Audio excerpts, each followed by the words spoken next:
Commissioner Garvey to lead us in the pledge.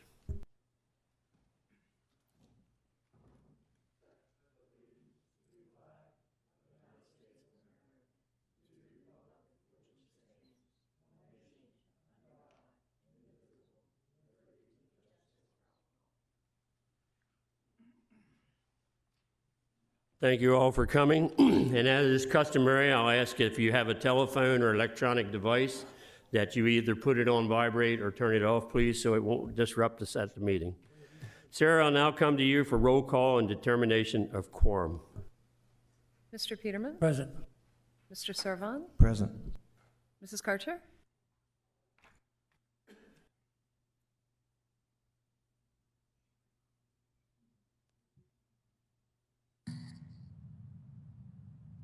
Mrs. Karcher? Mr. Galvry? Here. Mr. Mills? Here. Mr. Davis? Here. Mr. Jester? Here. So you have 6 present. You do have a quorum. Thank you very much. Now you have in front of you tonight's agenda. If there isn't any additions, deletions, or modifications, I'll ask for a motion and a second to approve. The motion is accept. Second. I have a motion and a second. Sarah, call the commission. Mr. Peterman? Yes to approve. Mr. Servan? Yes to approve. Mr. Galvry? Yes to approve. Mr. Mills? Yes to approve. Mr. Davis? Yes to approve. Mr. Jester? Yes to approve. So you have 6 yeas in favor of approving tonight's agenda. Commissioners, you also have in front of you the minutes for January 11th, 2024. If there's no additions, corrections, or any additions to the minutes, then I'll ask for a motion and a second to approve. Move to approve. Second. I have a motion and a second. Call the commission. Mr. Peterman? Yes to approve. Mr. Servan? Yes to approve. Mr. Galvry? Yes to approve. Mr. Mills? Yes to approve. Mr. Davis? Yes to approve. Mr. Jester? Yes to approve. So you have 6 yeas in favor of approving the minutes of January 11th. Before we get further, Mark, you want to see if you can reach Denise? Because I know she's online. It says so on my computer, but I'd like for her to be a participant. I'm here. Can you hear me? We can hear you now. Thank you. Okay, thank you. Thank you very much, Denise. Commissioners, you also see there next on the agenda sheet the actions taken by the levy court. And if you have any questions about those or any further comments about them, please contact staff. Now we get down to the first new business for the night. It's C-24-02, Lucky Estate Solar 1, LLC, requests conditional use approval of a community energy generating facility, the solar, located outside the growth zone overlay district. They give us a great report. I think they answered basically all of our questions. I saw there's been some additional communications we received during a week about it. And I guess they were satisfied, Sarah, with their DENREC comments. They were talking about the 150 meters. Did they contact you about that? They did. I believe Chris Connolly confirmed for you all that they indeed did meet theirs. So in other words, they went along with all the recommendations. You would have to refer to the documentation from the applicant that responded to all of those. Okay, understood. I read that. So I'll turn it over to the commissioners. What's your wishes on this particular application? Mr. Davis? Thank you, Mr. Chairman. I move that the Regional Planning Commission recommend conditional approval of application C-24-02, a community energy generating testimony dated February the 1st, 2024, and the findings of fact that A, subject site is zone AR agricultural residential, and 205-53 permits community energy generating facilities as a conditional use. B, the location is appropriate and not in conflict with the comprehensive plan. C, the public health, safety, and general welfare will not be adversely affected. D, the plan complies with the conditions of 205-73. Pursuant to Chapters 187 and 205 Kent County Code and pursuant to $9 Chapter 4802 and 4811. The commission has reviewed the application and the February 1st, 2024 staff recommending report, and furthermore, as part of this approval, the applicant shall comply with all staff and agency requirements as described in the February 1, 2024 staff recommendation report, including but not limited to the following conditions. A, prior to the final approval, the operator or property owner shall provide a bond, surety, letter of credit, or other financial assurance in a form and amount acceptable to the Department of Planning Services to secure payment of 100% of the anticipated cost of removal of all associated site improvements and restoration of the site to its pre-development condition.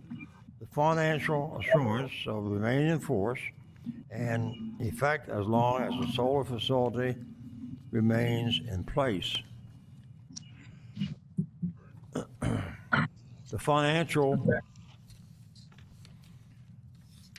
financial assistance shall be reviewed and renewed every 5 years to ensure the amounts reflect the current market. B, the perimeter fencing shall be 7 feet in height and designed to allow small animals and birds to move under or through the fence area. Gates shall be installed in multiple sides of the fence perimeter to allow egress for deer, and they should they become trapped in the fenced area. C, any artificial lighting shall be designed so that the lamps and the reflectors have cutoff shields and use down lighting so that direct lighting does not illuminate the nighttime sky and is not visible from beyond the projected site. A lighting shall be a minimum necessary brightness consistent with the operation, safety, and security, and have automatic controls such as timers, photo sensors, and motion detectors.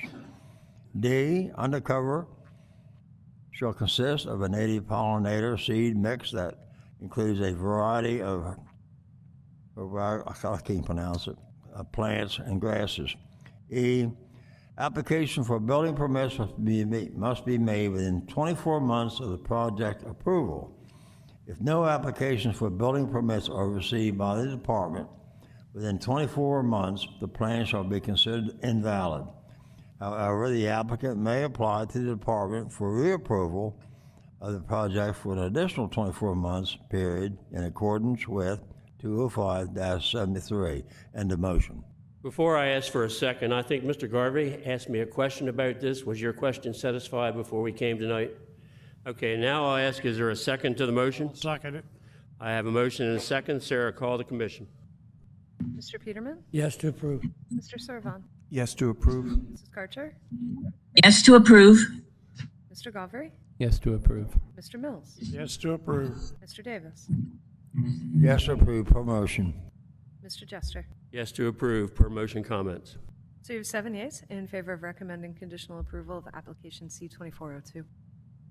Thank you very much, and good luck with your project.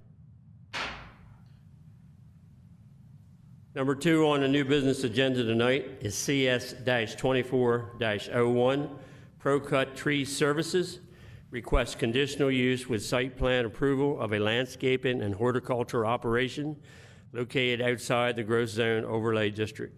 They explained to us what they were going to do about removal of a building and all like that, and I don't believe there was any opposition. So I'll turn it over to the commissioners, what they would like to do with this project. I'll move. Mr. Garvey? Yep. I move that the Regional Planning Commission recommend conditional approval of application CS-24-01, a conditional use site plan for landscaping and horticultural services establishment located outside the growth zone overlay district.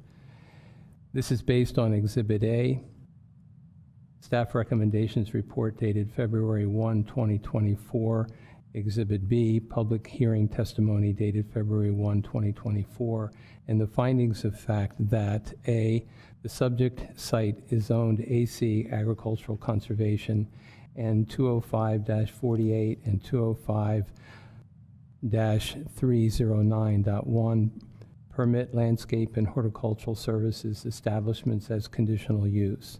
B, the location is appropriate and not in conflict with the comprehensive plan.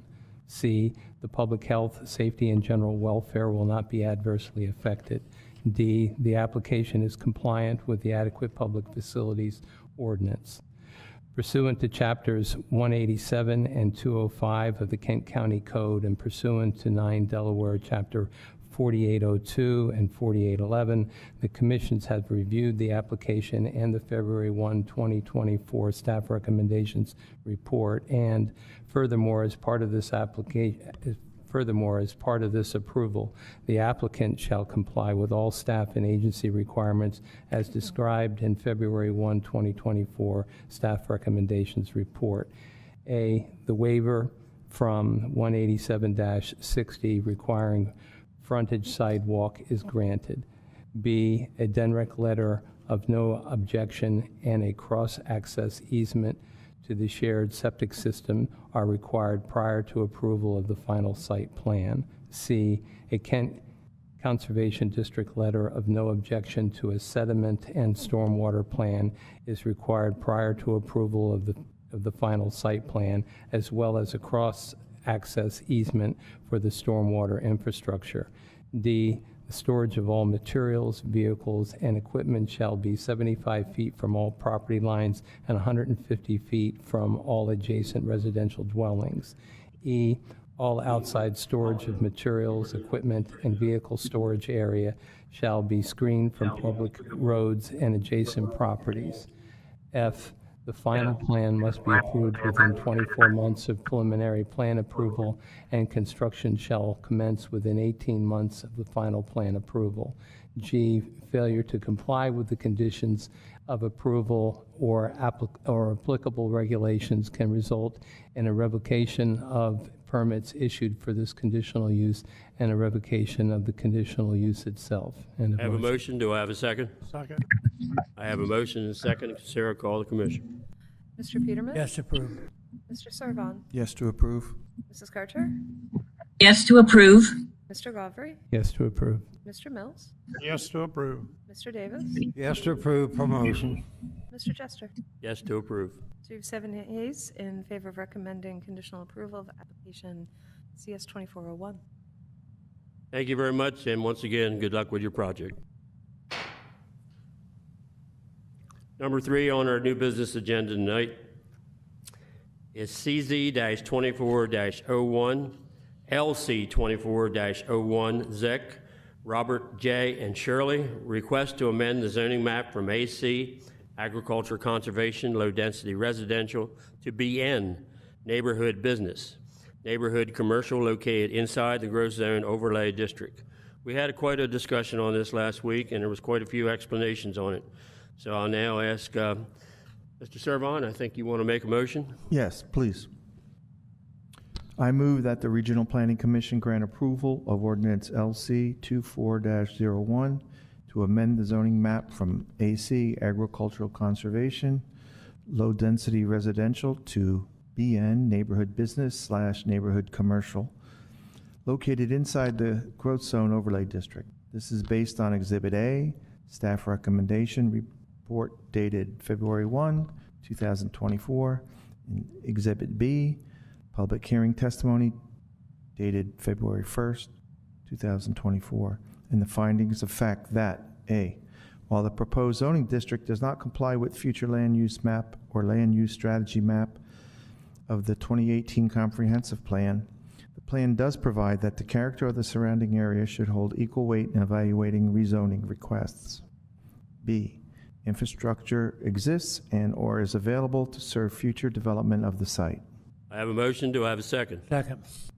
I have a motion and a second. Sarah, call the commission. Mr. Peterman? Yes to approve. Mr. Servon? Yes to approve. Mrs. Karcher? Yes to approve. Mr. Galbraith? Yes to approve. Mr. Mills? Yes to approve. Mr. Davis? Yes to approve. I think it's in an area that's growing extremely fast, and I'm happy that we're able to help the lady be able to sell the property if she desires to do that. And things are moving pretty fast, so I'm happy to vote yes. Mr. Jester? Yes, per all reasons given in the motion. So you have 7 yeas in favor of recommending approval of ordinance LC 2401. Thank you, and I hope this has peace of mind for you, and good luck with your project.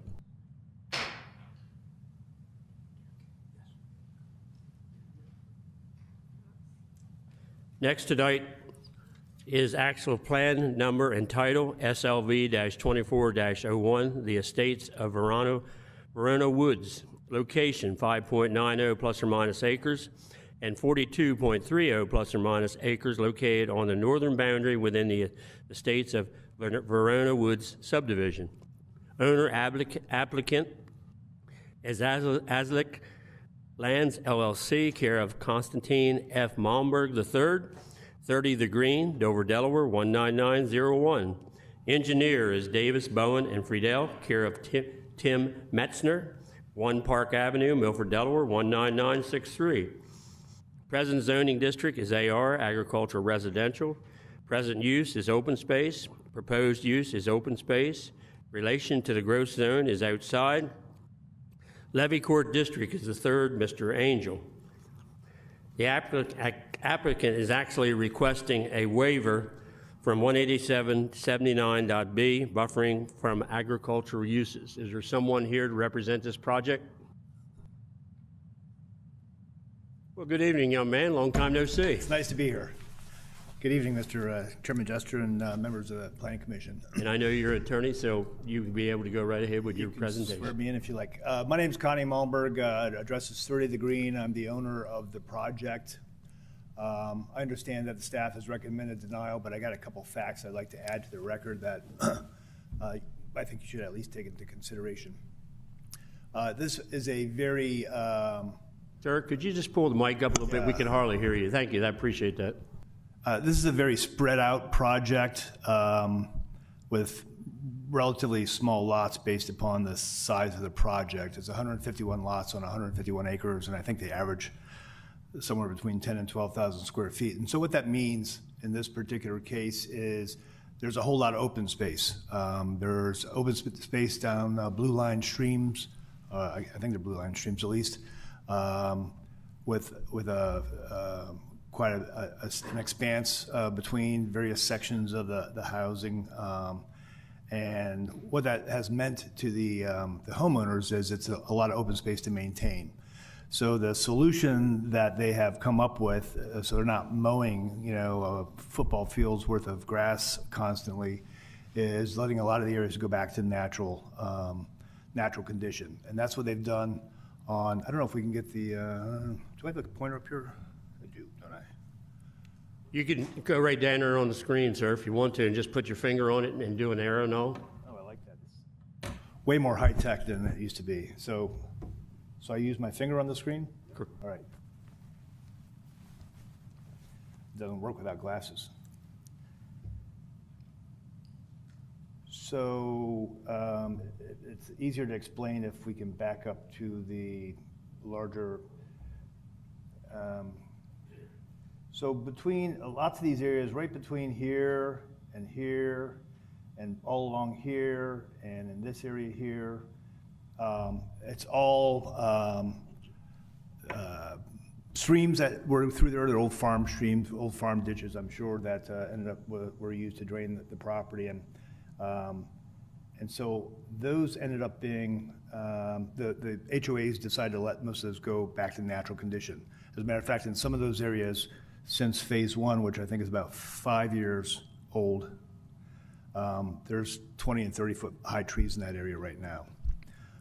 So the Homeowners Association approached me about the section between, that is under consideration right now between the back row of houses to the right-hand side, I'll say the southeast side, that back up to Dixon's farm, about having, the farmer actually encroaches a little bit as it is right now, about having Dixon continue to till the portion that he's encroaching into and let the rest go fallow. Because frankly, if you construct or install a tree line like is on the current plan, you got to get in there and you got to mow around them, or the weeds take over the trees and kill them off and you just have a mess anyway. So the HOA, I have a letter, if I could submit it, from the HOA,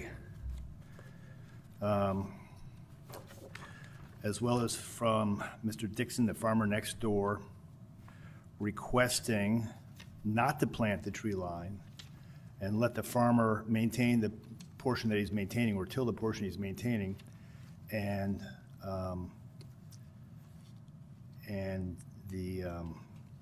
the portion that's not being tilled by the farmer would eventually grow up fallow, but it's a much narrower area than the 50-foot current buffer. So, 2 letters. Who do I hand them to, Sarah? You?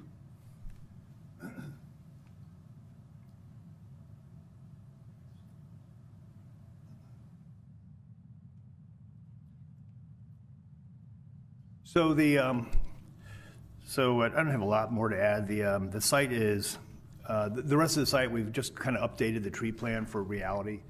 As a practical matter, the site has way more trees than required under the county code. It's way over treed because not only do we have the trees in the front, but the builder, as they grade their lots after they complete their houses, they've been putting 2 trees and bushes and things like that in each lot, and that all counts. There's a lot of natural trees that are growing up in these areas that the HOA is letting go natural. So anyway, that's the request.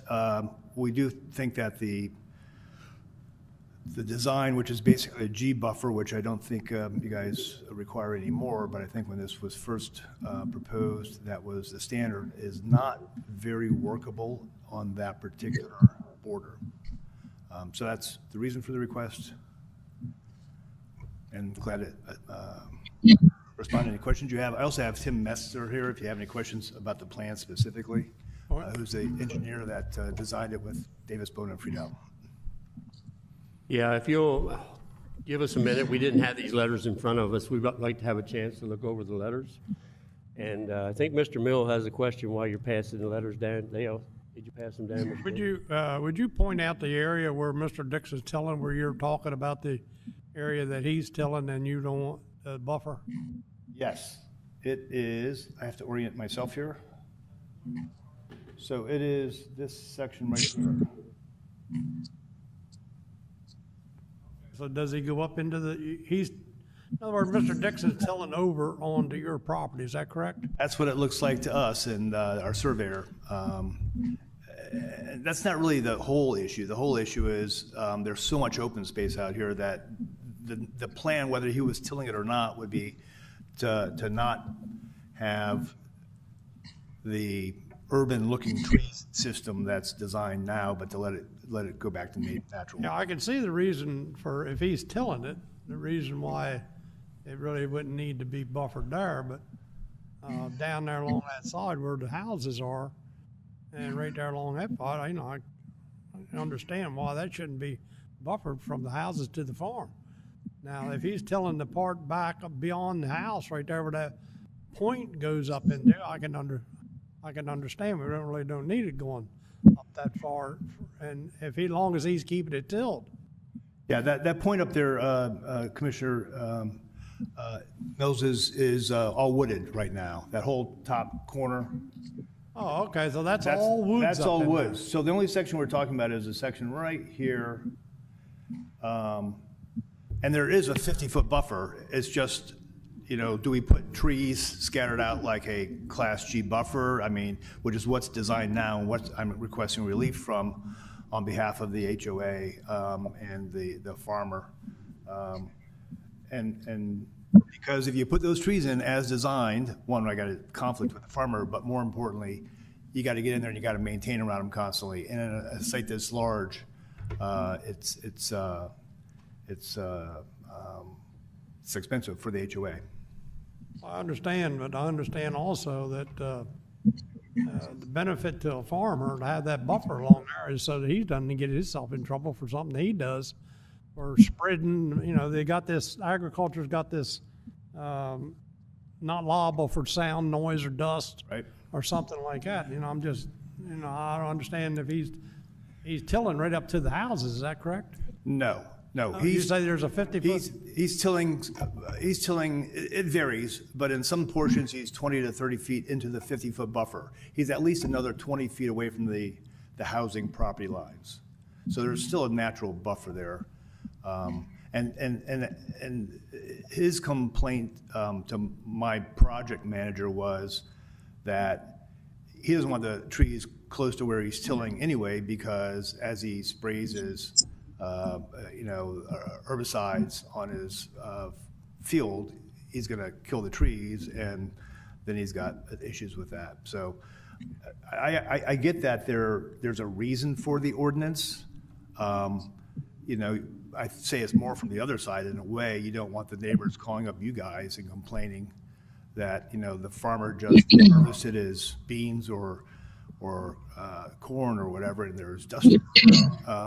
But in this case, I think everyone's going into it with eyes wide open, and all the parties involved, would like to see it go away. Yep. confusing, I'm telling you. Let's go down to the other portion there, where the AR, where it says AR, that's agricultural land there too. Is that the same part of what? Mr. That's all. Dixon- It's all heavy woods all the way across there. Well, that's all woods too. Yeah. There's a different picture here than what we're looking at here, is what I'm saying. You okay, Mr. Mills? As long as he says it's woods, I'm okay. It's on your plans. It shows it on the plans. I think Denise has her hand up before I come to Mr. Peterman. Mark, would you? Yeah, I Denise has a do. question? I do indeed. Is Mr. Dixon's land, Sarah, in preservation? Ag land preservation? I can look that up for you. I don't know off the top of my head. I believe it is Commissioner Karshner. Okay, so my one concern, or I guess thought is, if it isn't, and Dixon land gets developed, they'll end up putting up the barrier, but then again, when you said the word herbicides and all, that buffer will help to prevent some of that herbicide getting into the lots, which that concerns me, that now the herbicide is going to be able to float onto all those lots there. So that's my comment. I'm concerned about that. If it is ag land preservation, well, now we know it's probably going to continue to be tilled, continue to have spraying and such like that. So I thought. Yeah, Commissioner Karshner, the 50-foot buffer doesn't go away because of this request. And actually, the real problem is the nature of the G buffer as it's designed requires constant maintenance. Your ordinance has since changed since this subdivision was first submitted 20 years ago or so, and now you could put a wooden fence there, you can put a arborvitae tree line, but the G buffer is really a problem the way it's designed with the reality of what the HOA would like and what the farmer would like. I mean, a reasonable compromise, I guess, would be to do a narrower tree line of evergreens, which is permitted under your code, which is also fine. But the G buffer right now is somewhat problematic. Right. Okay, Sarah, I would like just your comment on that, because just leaving it fallow, it still allows anything that's sprayed and such to go into the development. What is your opinion on that evergreen? Sounds great to me. I mean, the trees are what's blocking. I just want to be very clear. There is no G-style buffer. There hasn't been since 2003. This project was approved in 2006. A row or two of evergreen satisfies the requirement entirely. Thank you. So it's the engineers is what you're saying. Sorry? So it's the engineers is what you're saying. Isn't it always? Always, absolutely always. I think there's another commissioner has a question, Mr. Peterman. Yes, sir, Commissioner. You said that the farmer didn't want it, or you said that you don't think he wants to spray the tree line because the tree line would probably die.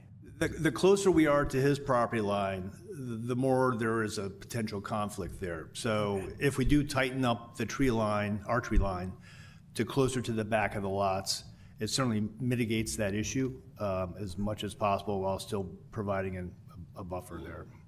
Well, I can understand a farmer not wanting to till next to a tree line because of the tree roots and all like that, hard on his equipment. But if that would kill a tree, what's it going to do to those little kids in that neighborhood? If that kill a tree, what's it going to do to the adults in the neighborhood or the families in the neighborhood? They can't stay inside, or they have every right to be outside as much as the farmer. I don't like insecticides and pesticides. I understand that they're needed, but there's coming too much information on them that they cancer causing or other diseases causing or sicknesses and things like that. And I believe you ought to have a buffer zone there to protect that spray from going into that neighborhood. If it kill a tree, it'll kill a person, likely. I'm not advocating changing the 50-foot buffer. The 50-foot buffer is there. We're not requesting any change to that. I guess what you're saying, Commissioner Peterman, is you'd rather the farmer not till it.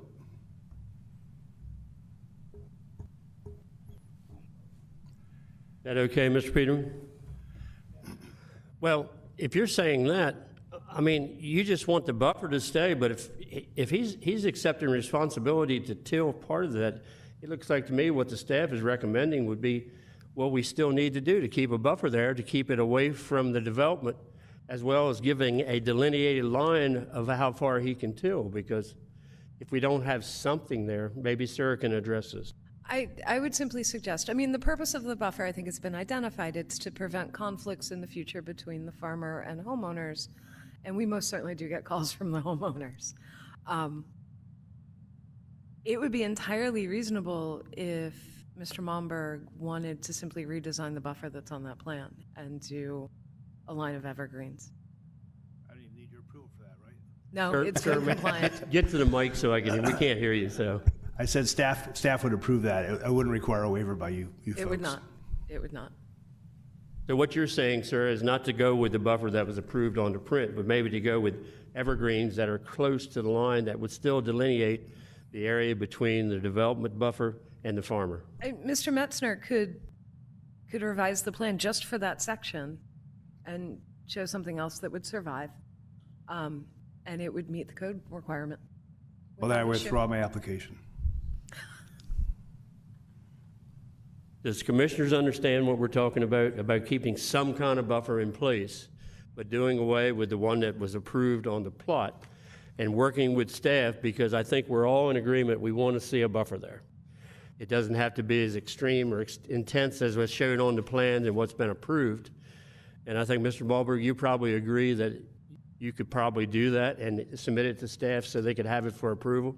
Yeah, the only tweak that might require a waiver is we'd like to quit at, there's a big pond back there. We'd like to quit at the pond line where we have, you can see those three deciduous trees planted on the corner there.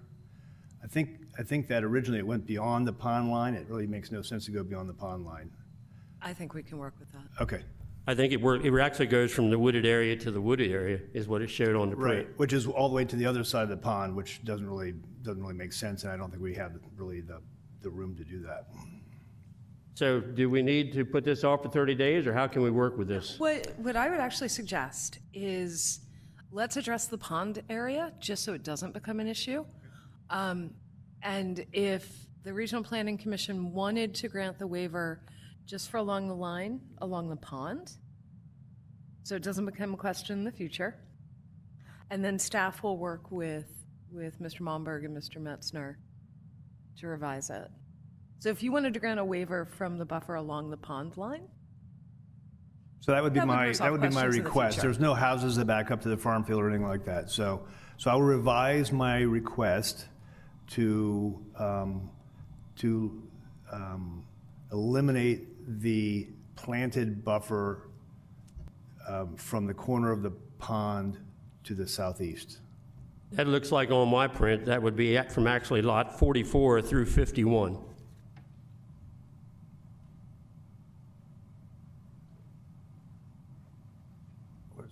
That would keep buffer in that area, and then after it got to the pond, we would work with it. Am I correct, Sarah? Yeah, yes. Yes, 44 through 51, we would still plant the buffer, but not beyond 51 or 51 and a half. Any commissioners have a question? Paul? Well, I'd just like to say, Mr. Malberg's been in here a lot of times for different developments, and I've always found his credibility nothing but the best. So if staff can work it out and Mr. Malberg can work it out, I'm satisfied with that. I did have concerns about the adjoining farm, particularly if the guy put up a bunch of chicken houses. But if there's a consensus that the planning staff will agree to, and Mr. Malberg does that, I have no problem with that, and if somebody would like to make a motion, I'll support it under those terms. Thank you. I got one more comment before he makes. Okay, because I would like to correct that. I think it's actually from 43 to 51, not 44, because 44 is actually up in the development more. 43 goes out and buffers the woods. Yeah, I don't know where the woods start without looking at the aerial, and I don't know if we have the. But that gives a generalization. We're worried about that area there with that field in back of the houses. We're not worried, we're concerned, because we appreciate your expertise on this. Any other commissioners have any questions or understand this? Mr. Mills? I'd like to say, I do know Mr. Dixon, the farmer, and I can assure you that Mr. Dixon does follow all the rules and regulations of when it comes to pesticides or herbicides or any of that, when it comes to spraying agricultural land. So I'm sure he's not going to overspray or overdust or anything like that, because I know he will follow the regulations. Mr. Peterman, I think he has one more comment. That spray with the new ag sprayers, they push that spray right down on the plants. That does good, but it's still airborne. I'm going to give you an example that happened to me with a farmer across the road from me. He sprayed, and it killed our whole garden. You can't tell the farmers don't spray in the wind. You can't tell them to only spray when it's not windy, like you can't tell them to plant when it's rain. I think we need a buffer there to protect the people. Now, I don't know by myself saying that or not, but I believe you need to do something to make sure that you're doing everything you can to protect the people in the development. Let's not even start talking about airplanes. Excuse me? Let's not even start talking about the aero sprayers. I'd like to go ahead and have a commissioner make the motion, or how it should be worded. I mean, sometimes we get our words confused or backwards or forward, and we're not all attorneys like some people we know, so. Who would like to make the motion? Mr. Garvey? Sarah, can you give us a suggestion what the motion should say? Perhaps it could be as simple as the buffer will be maintained between lots 43 through 51. And for the duration of that property line, the buffer is not required. Second that. Is that your motion, Mr. Garvey? That's his motion, and Mr. Mills has seconded, so we're good on that. Call the commission, please. Thank you, Sarah. Mr. Peterman? Vote to approve. Mr. Servon? Vote for approval as stated. Mrs. Karcher? Vote to approve, and I always like compromise. Mr. Govry? Yes to approve. Mr. Mills? Yes to approve. Mr. Davis? Yes to approve, and I think you did an excellent job with that motion. Thank you. Mr. Jester? Yes to approve. So you've got 7 yeas in favor of granting a modified approval to SLV 2401. Thank you, and good luck with your project, and that's what we're here for, to work with the people. Thank you, and nice to see you all. Take care. Do I have any other public comment? Any other public comment? Any other commission comment? Commission comment? If not, I introduce a motion to adjourn. Motion to adjourn. Second. I have a motion and a second. Call the commission. Mr. Peterman? Yes to adjourn. Mr. Servon? Yes to adjourn. Mrs. Karcher? Yes to adjourn. Mr. Govry? Yes to adjourn. Mr. Mills? Yes to adjourn. Mr. Davis? Yes to adjourn. Mr. Jester? Yes to adjourn, and thank you all for coming.